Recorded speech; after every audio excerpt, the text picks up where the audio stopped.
You may have already seen the images, lines of cars spilling out onto nearby streets, causing traffic jams.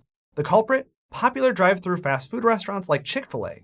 All over the country, traffic engineers are trying to figure out how to unsnarl traffic caused by drivers waiting to turn into the driveway and get to the official drive-thru lane. The problem is getting so bad that the fast food restaurants are dealing with complaints from neighbors and local governments. A shopping center in Beaumont, Texas is suing a Chick-fil-A for the traffic jams caused by its drive-thrus. Apparently, the long lines block access to other businesses. In the city of Santa Barbara, a Chick-fil-A is so popular that it regularly blocks the rightmost lane for about 90 minutes every weekday and 2.5 hours on Saturdays, essentially turning State Street into a one-lane road. The restaurant owner had to hire third-party traffic control in an attempt to avoid the city council declaring the restaurant a public nuisance. With all of these problems, Chick-fil-A isn't standing still. They're innovating. When Chick-fil-A locations reach certain revenue thresholds, the company shuts down the restaurants and aims to improve capacity and throughput. They do what's called a scrape and rebuild and completely demolish the old restaurant. Then they do things like add a second drive-thru lane. Here's the same Chick-fil-A, this time with 2 drive-thru lanes. Another scrape and rebuild resulted in a restaurant without any indoor dining. The parking spaces gave way to more drive-thru space. Chick-fil-A is going even further, too. They launched a new 4-lane drive-thru concept with no indoor dining and a kitchen that sits above the drive-thru lanes. According to Chick-fil-A, a unique meal transport system that is some kind of conveyor belt moves the orders from the kitchen above to the server below. The kitchen is twice the size of a normal Chick-fil-A, and they claim they can deliver a meal every 6 seconds. These drive-thru problems are not limited to Chick-fil-A. Taco Bell also built a 4-lane concept restaurant similar to the Chick-fil-A one, but this one in Minnesota. While some of these innovations might solve the queuing problem, they are also eliminating third spaces, or places for people to hang out. And building more lanes and space for cars isn't a great long-term solution for traffic and emissions. It's clear that drive-thrus are getting out of control, but why is this happening now? And what should local governments do about it? Should drive-thrus be banned? I live in a city with a drive-thru ban. Does it work? Let's answer all these questions after the bike bell. Okay, how did we get here? To a world where fast food restaurants can't accommodate the number of people waiting in their cars for their meals. Well, let's take a very brief look at the history of fast food drive-thrus. There are a few places that claim to be the first drive-thru in the United States, and that's because we got to the drive-thru of today through a steady march of innovations in automotive dining, and it's hard to pinpoint what counts as a true first drive-thru. The first step was drive-in dining, like Sonic. Cars parked at the restaurant and car hops brought out the food, and sometimes they did it on roller skates. Crazy. But those are drive-in dining establishments, and we're talking about drive-thrus. Red's Giant Hamburger in Missouri claimed to be the first in 1947. In-N-Out Burger claims it was the first drive-thru restaurant because it was the first to use a 2-way radio to make your order. This is still how most drive-thrus do it, though ironically, whenever I go to a busy In-N-Out, there's someone outside with an iPad taking orders instead. Anyway, in 1951, Jack in the Box designed the building around the drive-thru with covered areas for ordering. Wiener Schnitzel put the car hole right in the middle of the building, which in retrospect was probably a step too far. These establishments flourished due to the rise of cars and suburban development. They eventually helped fuel the rise of those things too. By the 1970s, drive-thru windows moved from bonus amenity to absolute necessity for fast food restaurants. In the 1980s, 90% of households ate meals outside the home at least once a week.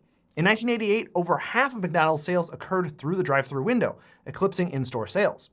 Today, it's not uncommon to see Chick-fil-A's with 60% or more of its sales at the drive-thru.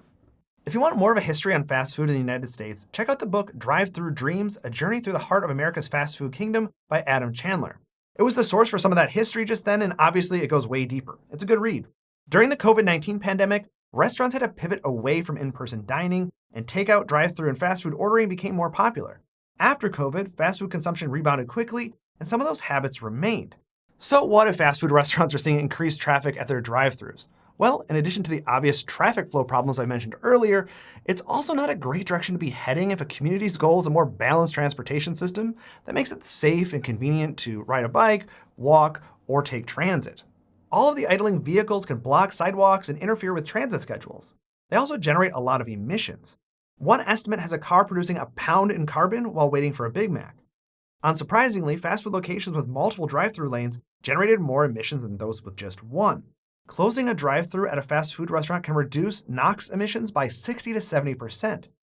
A study determined that given the amount of drive-thru restaurants in many communities, that eliminating them would have a significant measurable improvement for local air quality. Like I alluded to, fast food restaurants do offer an important place for people to gather and hang out. Maybe you yourself don't hang out at McDonald's, but plenty of people do. Fast food restaurants have a low entrance fee, so to speak, meaning you can sit and chat for the cost of a drink and fries. Seniors often hang out at fast food restaurants, and there are entire gerontological studies of fast food hangouts for older adults. One researcher in Honolulu found that 7 days a week, one fast food restaurant had 100 to 150 seniors visiting, nearly all of them regulars. They made up 80% of all patrons.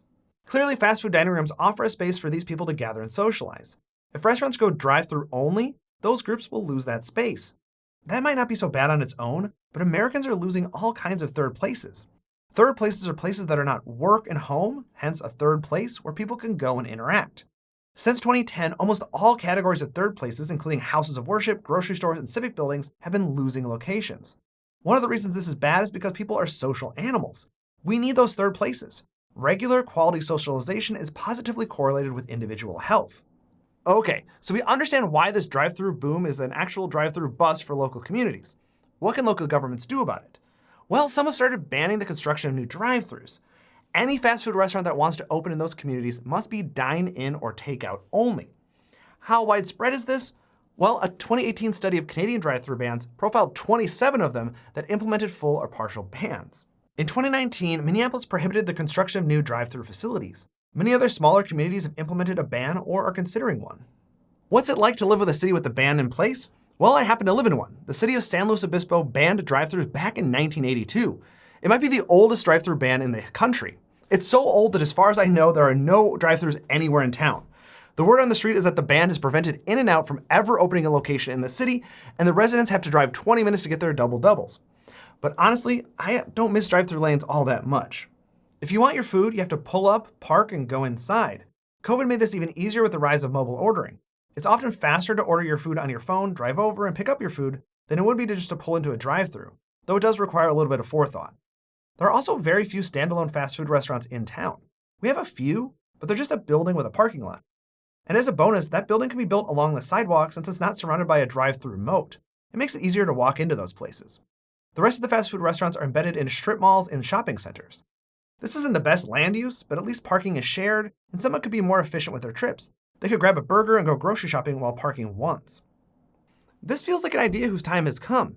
Instead of local governments battling fast food chains to shell out for traffic improvements, or fast food restaurants designing dystopian restaurant concepts, we could just end the madness and have people actually go into the building and order food. And if you need a sign to show which way the wind is blowing, the city of Baldwin Park, California banned new drive-thrus this year. This is significant because Baldwin Park is the home to the first In-N-Out restaurant and America's first modern drive-thru. There's one last significant thing to talk about here, and that's your future. If you made it this far in the video, you might be someone who's thought about going to school for city and regional planning, either as a bachelor's or master's student. As someone with 3 planning degrees, I think that's a great idea. I actually got my first degree at Cornell University, and I want to recommend you check them out. It was my first real experience learning about the field, and I don't think I could have had a better introduction. My professors were some of the leaders in their fields and were also eager to share their knowledge with us. One of my favorite memories was taking a seminar course where we worked with a local nonprofit organization in the Catskills region to develop an economic development plan for a struggling community. It was my first taste of working with real people on real problems. I also had the opportunity to study abroad in Rome through the college's Rome program. It's a semester in residence, and it absolutely changed my life. I've since gone on to do research work on Rome, and it was definitely the inspiration for my last video. I'm still feeling the impact of my Cornell education 2 decades later. I'm always talking up Cornell wherever I can, and I'm going to do one better today. I'm going to recommend that you check out the upcoming info sessions for Cornell's bachelor and master's programs in CRP. There's a virtual info session for the undergraduate degree on October 17th, and there's a sign-up link in the description below, and I posted it on screen. There are also in-person sessions available throughout the month of November. If you're interested in the master's program, you can sign up for online info sessions from October 28th to November 1st, including an all New York City Planning School's virtual open house on October 30th. You'll want to check out those info sessions because first-year early decision deadline is coming up November 1st. First-year regular decision is January 2nd, 2025. And the application deadline for graduate programs is January 10th. Again, I cannot recommend these programs highly enough. They're outstanding programs in a world-class university. The professors in the department make sure that their students are well prepared to tackle some of the world's most pressing challenges, from inequality to climate change and more. So go click on the link on screen or in the description to find out more about the bachelor's and master's programs. Sign up for an info session and start your application. I can say from personal experience that starting your planning career at Cornell is an excellent first step.